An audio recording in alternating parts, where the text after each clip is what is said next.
एक मिनट। Hello everyone, welcome to Exam Form Academy. Exam Form Academy के आज इस वीडियो में हम कवर करेंगे यूपी पुलिस और यूपी ट्रिपल एससी वीडियो और ग्राम विकास अधिकारी का जो एग्जाम होने जा रहा उसी के लिए स्पेशल जीएस। इसमें मैंने 30 क्वेश्चन कवर किए हैं और मैं हर क्वेश्चन के साथ 3 से 4 फैक्ट बताऊंगा, तो टोटल मिला के आपके 50 से 60 क्वेश्चन इस वीडियो से कवर हो जाते हैं। तो आपका भी एग्जाम अगर यूपी पुलिस या यूपी ट्रिपल एससी वीडियो या ग्राम विकास अधिकारी या अन्य कोई भी एग्जाम है जिसमें जीएस पूछा जाता है, तो उन सभी एग्जाम्स के लिए वीडियो बहुत इंपॉर्टेंट है। तो चलिए वीडियो स्टार्ट करते हैं। आज का जो पहला क्वेश्चन है वो ये है कि बिहू निम्नलिखित में से किस राज्य का लोकप्रिय नृत्य है। तो इसका जो राइट आंसर है वो है ए, असम। यानी कि असम राज्य का जो लोकप्रिय नृत्य है वो है बिहू। दूसरी बात, जो बिहू है असम का एक फेस्टिवल भी है, यानी कि वहाँ का एक त्योहार भी है। तो अगर एग्जाम में त्योहार या लोक नृत्य कोई भी आए तो दोनों बिहू जो हैं असम से रिलेटेड हैं। दूसरा क्वेश्चन ये आपको याद रखना है कि कुछ अन्य राज्य जिनके प्रमुख लोक नृत्य भी आपको याद रखना, जैसे जम्मू कश्मीर का जो है राउफ, पंजाब का भांगड़ा, गुजरात का गरबा, राजस्थान का घूमर, महाराष्ट्र का लावनी। एक बार फिर से हम रिपीट कर देते हैं। जम्मू कश्मीर का राउफ, पंजाब का भांगड़ा, गुजरात का गरबा, राजस्थान का घूमर, महाराष्ट्र के लावनी। ये सभी आपको याद रखने, क्योंकि एग्जाम में बहुत बार पूछा जा चुका है। अगला क्वेश्चन ये है कि विवेकानंद रॉक मेमोरियल कहाँ स्थित है। तो ये विवेकानंद रॉक मेमोरियल तमिलनाडु राज्य में स्थित है। अगर क्वेश्चन ये पूछा जाए कि तमिलनाडु के राज्य में कहाँ स्थित है, तो ये स्थित है कन्याकुमारी में। यहाँ पर बात हुई विवेकानंद की, तो उनसे हम रिलेटेड कुछ फैक्ट जान लेते हैं। तो विवेकानंद जी का जो बचपन का नाम था वो नाम था नरेंद्र नाथ दत्त, और विवेकानंद जी के जो गुरु थे उनका नाम था श्री रामकृष्ण परमहंस।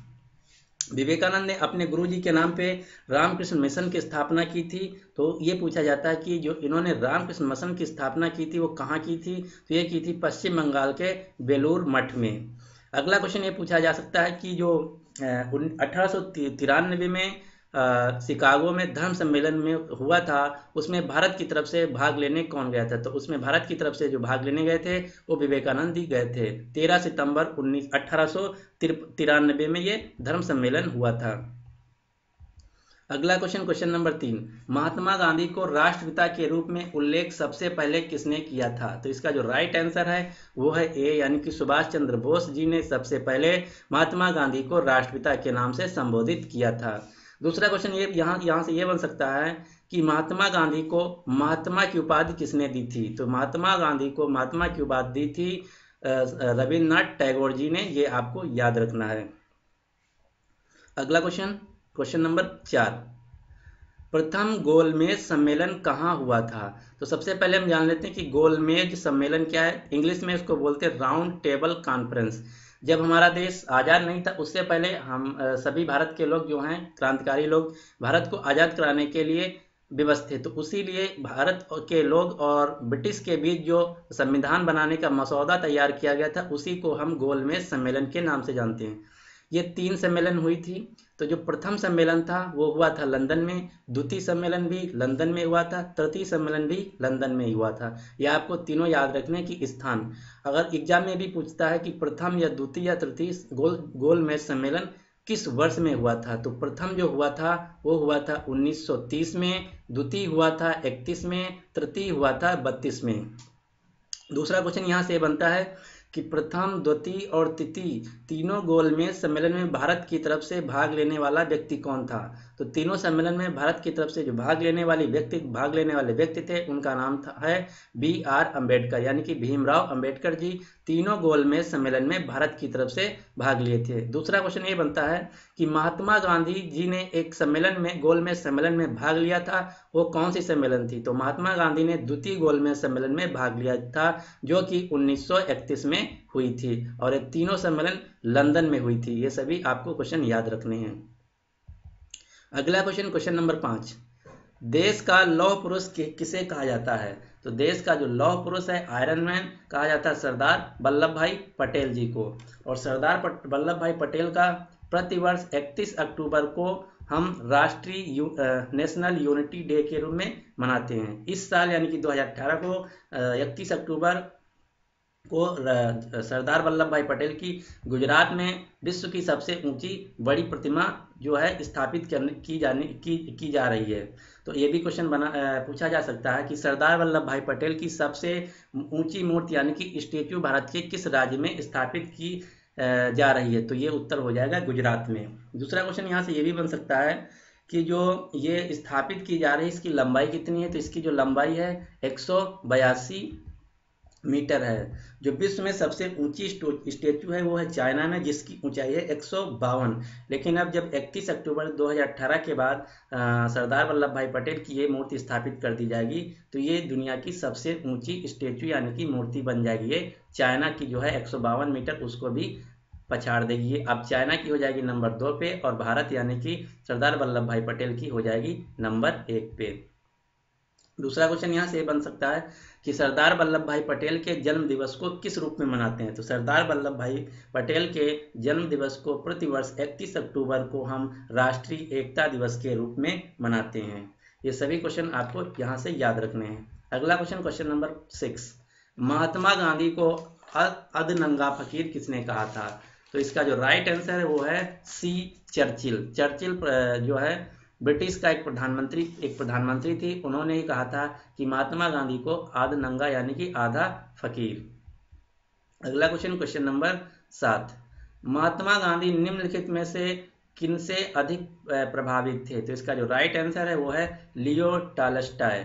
लियो टॉल्स्टॉय जो हैं एक रूसी लेखक थे, विचारक थे, उन्हीं से महात्मा गांधी सबसे ज्यादा प्रभावित थे। एक लियो टॉल्स्टॉय की पुस्तक है जो एग्जाम में बहुत पूछी जाती है, आपको याद रखना। उस पुस्तक का नाम है war and peace. War and peace नामक जो पुस्तक है लियो टॉल्स्टॉय की पुस्तक है या उसके लेखक हैं। अगला question, question number 8, Mahatma Gandhi का जन्म कब हुआ था, तो महात्मा गांधी का जो जन्म हुआ था वो हुआ था 1869 में यानी 1869 में, यानी कि इसका जो राइट आंसर है वो है बी। दूसरा बात क्वेश्चन यहाँ से यह बन सकता है कि महात्मा गांधी का जन्म कहाँ हुआ था, तो महात्मा गांधी का जन्म हुआ था पोरबंदर शहर गुजरात में। तीसरा क्वेश्चन ये बन सकता है कि महात्मा गांधी का पूरा नाम क्या था, तो महात्मा गांधी का पूरा नाम था मोहनदास करमचंद गांधी। इनकी पत्नी का नाम था कस्तूरबा गांधी, इनके पिताजी का नाम था करमचंद गांधी और इनकी माता का नाम था पुतलीबाई गांधी। और जो महात्मा गांधी की समाधि है वो है दिल्ली में, जिसको हम राजघाट के नाम से जानते हैं। ये सभी फैक्ट आपको यहाँ से याद रखने हैं। अगला question, question number 9, Punjab Kesari के नाम से कौन विख्यात हैं, तो जो पंजाब केसरी हैं उनको कहा जाता है, लाला लाजपत राय को पंजाब केसरी के नाम से जाना जाता है। ये जो भारतीय कांग्रेस है उसके गरम दल के नेता थे। भारतीय कांग्रेस में 2 दल थे, एक गरम दल एक नरम दल, तो ये गरम दल के नेता थे। अगला क्वेश्चन, क्वेश्चन नंबर 10, निम्नलिखित में से कौन सी गंगा की सहायक नदी नहीं है, तो गंगा की जो सहायक नदी है सोन नदी है, गंडक नदी है, कोसी नदी है, यमुना नदी है, घाघरा नदी है। तो इसमें जो पूछा गया कि कौन सहायक नदी नहीं है, तो सुवर्ण रेखा जो नदी है ये गंगा की सहायक नदी नहीं है। जो ये सुवर्ण रेखा जो नदी है ये पश्चिम बंगाल, झारखंड और छत्तीसगढ़ राज्यों में बहती है। दूसरा क्वेश्चन ये बन सकता है कि सुवर्ण रेखा नदी के किनारे एक भारत का बहुत ही इंपॉर्टेंट शहर बसा, उस शहर का क्या नाम है, तो जो जमशेदपुर है जिसको टाटा नगर या भारत की स्टील सिटी के नाम से भी जाना जाता है, वो सुवर्ण रेखा नदी के किनारे ही स्थित है। यानी इस क्वेश्चन का राइट आंसर है ए।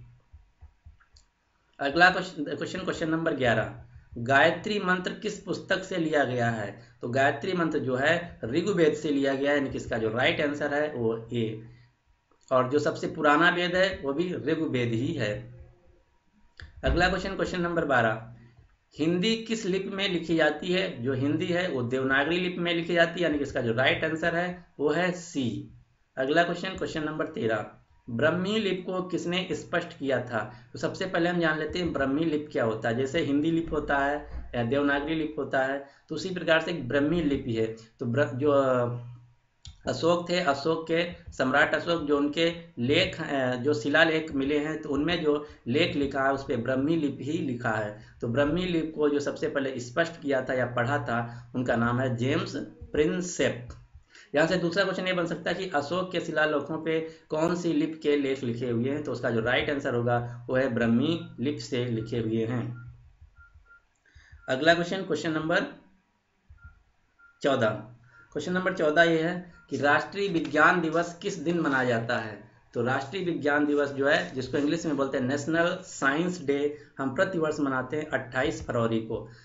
आपको ये जानना होगा कि 28 फरवरी को ही हम राष्ट्रीय विज्ञान दिवस क्यों मनाते हैं। जो भारत के महान साइंटिस्ट सीवी रमन थे, उन्होंने भौतिकी में एक खोज की थी, रमन इफेक्ट। तो रमन इफेक्ट जो था वो 28 फरवरी 1928 में 28 फरवरी को ही खोजा था। इसीलिए प्रतिवर्ष 28 फरवरी को हम सीवी रमन के उस प्रयोग के यादगार में राष्ट्रीय विज्ञान दिवस मनाते हैं। जो ये सीवी रमन थे, उनको भारत का जो सबसे बड़ा रत्न, भारत रत्न होता है, वो भी मिल चुका है। ये भारत के जो सबसे पहले 1994 में भारत रत्न दिए गए थे, वो 3 लोगों को दिए गए थे, सी राजगोपालचारी, सर्वपल्ली राधाकृष्णन और सीवी रमन। तो उनमें से ये भी थे सीवी रमन। और सीवी रमन को नोबेल प्राइज भी मिल चुका है फिजिक्स में, जो कि मिला था 1930 में इसी सीवी रमन इफेक्ट के लिए। ये सभी आपको फैक्ट याद रखना है। अगला क्वेश्चन, क्वेश्चन नंबर 15, राष्ट्रीय खेल दिवस किस दिन मनाया जाता है। तो जो राष्ट्रीय खेल दिवस है, हम प्रतिवर्ष 29 अगस्त को मनाते हैं। ये किसकी याद में मनाया जाता है। ये जो हॉकी के महान खिलाड़ी मेजर ध्यानचंद थे, जिनको हम हॉकी के जादूगर के नाम से भी जानते हैं, उन्हीं की यादगार में प्रतिवर्ष मनाया जाता है। अगला क्वेश्चन, क्वेश्चन नंबर 16, हिंदी दिवस किस दिन मनाया जाता है। तो हिंदी दिवस प्रतिवर्ष 14 सितंबर को मनाया जाता है, यानी कि इसका जो राइट आंसर है वो है सी। अगला क्वेश्चन, क्वेश्चन नंबर 17, शिक्षक दिवस किस दिन मनाया जाता है। तो शिक्षक दिवस हर साल 5 सितंबर को मनाया जाता है। ये किसकी याद में मनाया जाता है। ये जो भारत के प्रथम उपराष्ट्रपति और दूसरे भारत के राष्ट्रपति थे, डॉक्टर सर्वपल्ली राधाकृष्णन, उन्हीं के याद में प्रतिवर्ष 5 सितंबर को शिक्षक दिवस के रूप में मनाया जाता है। और भारत में जो पहली बार भारत रत्न दिए गए थे 1994 में, तो उसमें 3 लोगों को दिया गया था, सी राजगोपालचारी और सीवी रमन और सर्वपल्ली राधाकृष्णन। ये आपको याद रखना है। अगला क्वेश्चन, क्वेश्चन नंबर 18, किसान दिवस किस दिन मनाया जाता है। तो किसान दिवस प्रतिवर्ष 23 दिसंबर को मनाया जाता है। ये जो भारत के पूर्व प्रधानमंत्री चौधरी चरण सिंह थे, उनकी याद में मनाया जाता है। और चौधरी चरण सिंह के नाम पे उत्तर प्रदेश के लखनऊ शहर में एयरपोर्ट भी है। तो ये दोनों फैक्ट आपको याद रखने हैं। अगला क्वेश्चन नंबर 19, राष्ट्रीय एकीकरण दिवस किस दिन मनाया जाता है। राष्ट्रीय एकीकरण दिवस को इंग्लिश में बोलते हैं नेशनल इंटीग्रेशन डे। तो ये प्रतिवर्ष मनाया जाता है 19 नवंबर को। ये मनाया जाता है इंदिरा गांधी के जन्म दिवस के रूप में। अगला क्वेश्चन, क्वेश्चन नंबर 20, भारतीय प्रवासी दिवस कब मनाया जाता है।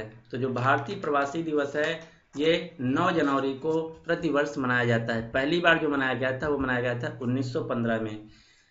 9 जनवरी 1915 को महात्मा गांधी दक्षिण भारत से भारत वापस आए थे। उसी की याद में हम हर साल 9 जनवरी को भारतीय प्रवासी दिवस मनाते हैं।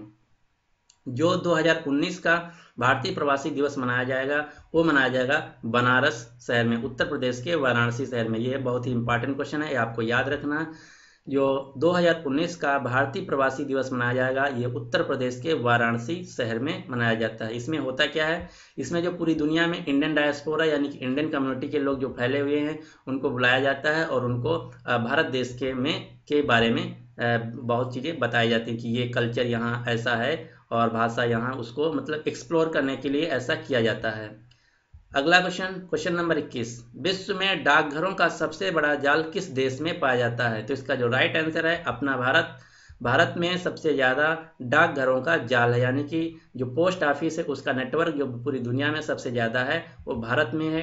अगर क्वेश्चन पूछा जाए कि ये लगभग कितना है, तो लगभग जो है भारत में वर्तमान में डाकघर हैं 1.5 यानी कि 15 लाख हैं। अगला क्वेश्चन, क्वेश्चन नंबर 21, प्रसिद्ध विरूपाक्ष मंदिर कहाँ स्थित है। तो जो विरूपाक्ष मंदिर है ये कर्नाटक के हम्पी शहर में स्थित है। Next question number 23, Hind Bharat की जनता के संदर्भ में हिंदू शब्द का प्रथम बार प्रयोग किसने किया था। तो जो पहली बार हिंदू शब्द का प्रयोग किया था वो किया था अरबों ने। इसका यानी कि राइट आंसर है ए। अगला question, question number 24, question number 24 ये है कि मोहनजोदड़ो कहाँ स्थित है। तो सबसे पहले हम जान लेते हैं कि मोहनजोदड़ो क्या है। जो सिंध घाटी सभ्यता थी, उसी का एक शहर है मोहनजोदड़ो, जो कि वर्तमान में पाकिस्तान के सिंध प्रांत में स्थित है, यानी कि इसका जो राइट आंसर है वो है ए। अगला question, question number 25, Mahatma Gandhi ने सत्याग्रह क्रियाविधि सबसे पहले कहाँ प्रस्तुत की, यानी कि क्वेश्चन ये पूछा जा रहा है कि महात्मा गांधी ने सबसे पहले जो सत्याग्रह किया, स्वतंत्रता के लिए आंदोलन किया, वो कहाँ किया। तो सबसे पहले जो किया था बिहार के चंपारण से शुरू किया था। कब शुरू किया था, ये कब किया था, 1917 में। वहाँ के किसानों को उनकी जो नील की खेती थी उसको जबरदस्ती करवाया जा रहा था, उसी के लिए महात्मा गांधी ने अपना जो पहला सत्याग्रह किया था वो 1917 में बिहार के चंपारण में किया था। अगर एग्जाम में पूछा जाए कि दूसरा सत्याग्रह कहाँ किया था, तो दूसरा जो किया था वो किया था गुजरात के खेड़ा शहर में। अगला क्वेश्चन, क्वेश्चन नंबर 26, बैंकिंग के क्षेत्र में सीबीएस में सी का फुल फॉर्म क्या है। तो सीबीएस, आप कोई भी बैंकिंग जाते हैं, आप कोई बैंक जाएंगे तो वहाँ जो डिजिटल बैंक होगा, जो पब्लिक सेक्टर बैंक है, उस पर लिखा होगा सीबीएस ब्रांच। आप उस पर देखेंगे लिखा होगा सीबीएस ब्रांच। तो सीबीएस में जो सी है इसका मतलब है कोर बैंकिंग सॉल्यूशन, और जो कोर है उसमें CORE 4 वर्ड है, इसका भी फुल फॉर्म होता है। तो कोर में जो सी है उसका फॉर्म होता है सेंट्रलाइज्ड, ओ फॉर होता है ऑनलाइन, आर फॉर होता है रियल, ई फॉर होता है एक्सचेंज। तो जो भारत में पब्लिक सेक्टर बैंक हैं वो सभी सीबीएस ब्रांच हैं। तो सीबीएस में सी का मतलब होता है core, B for banking, S for solution. तो कोर जो है, कोर का भी फुल फॉर्म होता है CORE। तो C for centralized, O for online, R for real, E for exchange. तो ये इसका फुल फॉर्म है। अगला क्वेश्चन, क्वेश्चन नंबर 27, कैड का पूर्ण रूप क्या है। तो कैड का जो फुल फॉर्म है वो है computer aided design. Next question number 28, OMR का पूर्ण रूप क्या है। तो OMR का जो फुल फॉर्म है वो है optical mark reader, optical mark reader, यानी कि इसका जो राइट आंसर है वो है बी। क्वेश्चन नंबर 29, इनमें से कौन सा सर्च इंजन नहीं है। जैसे आप इंटरनेट पे कुछ सर्च करते हैं तो गूगल पे तुरंत सर्च करते हैं, तो इस वही पूछा जा रहा है कि इनमें से सर्च इंजन कौन सा नहीं है। गूगल सर्च इंजन है, याहो सर्च इंजन है, बैदू सर्च इंजन है। जिसका जो नहीं, इसमें पूछा गया कि कौन सा नहीं है, तो जो वालफॉर्म अल्फा है ये सर्च इंजन नहीं, यानी कि इस क्वेश्चन का जो राइट आंसर है वो है ये। लेकिन आप गूगल को जानते होंगे, याहो को जानते होंगे, बैदू को नहीं जानते हो। बैदू क्या है, जैसे अपने यहाँ गूगल चलता है इसी प्रकार चाइना में जो सर्च इंजन है वो बैदू चलता है। चाइना में गूगल, याहो ये सब नहीं चलते हैं, केवल एक ही चलता है बैदू। ये बैदू जो है चाइनीज कंपनी है। अगला क्वेश्चन, क्वेश्चन नंबर 30, लोकसभा का उम्मीदवार होने के लिए अल्पतम उम्र क्या होनी चाहिए। यानी कि अगर आप लोकसभा का चुनाव लड़ना चाहते हैं तो उसके लिए मिनिमम एज क्या होनी चाहिए। तो उसके लिए जो मिनिमम एज होनी चाहिए वो 25 वर्ष होनी चाहिए। अगर आप राज्यसभा के उम्मीदवार की बात करें तो राज्यसभा की उम्मीदवार के लिए जो न्यूनतम आयु है वो है 30 वर्ष। ये दोनों क्वेश्चन आपको याद रखना है, बहुत बार एग्जाम में पूछा जा चुका है। लोकसभा के लिए न्यूनतम आयु 25 और राज्यसभा के लिए न्यूनतम आयु 30। तो इस क्वेश्चन में पूछा गया लोकसभा, यानी कि इस क्वेश्चन का जो राइट आंसर है वो है ये 25।